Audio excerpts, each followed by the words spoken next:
ആദ്യ കിരീടത്തിനായി കേരള ബ്ലാസ്റ്റേഴ്സ് അധികം കാത്തിരിക്കേണ്ടി വരില്ല എന്ന് പുതിയ പരിശീലകൻ മൈക്കൽ സ്റ്റാറെ.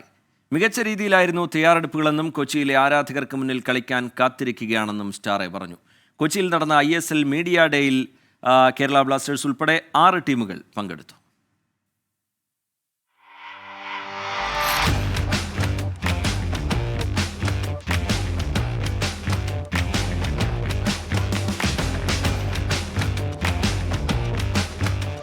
ISL 11-ാം പതിപ്പിൽ പന്തുരുളാൻ ഇനി ഒരാഴ്ച മാത്രം.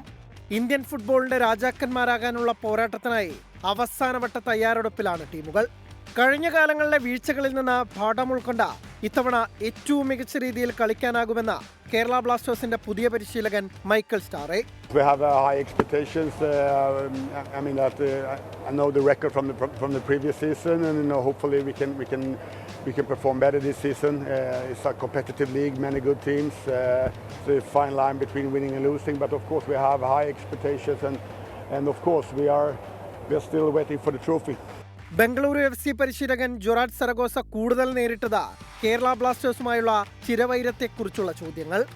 ലീഗിനെ വളർത്താൻ ഇത്തരം വൈരങ്ങൾ നല്ലതെന്നായിരുന്നു സരഗോസയുടെ മറുപടി.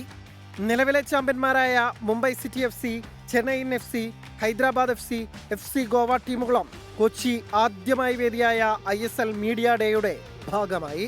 കൊച്ചിയിൽ നിന്ന് അദീഷിനൊപ്പം അനിൽ വാസുദേവ്, 24.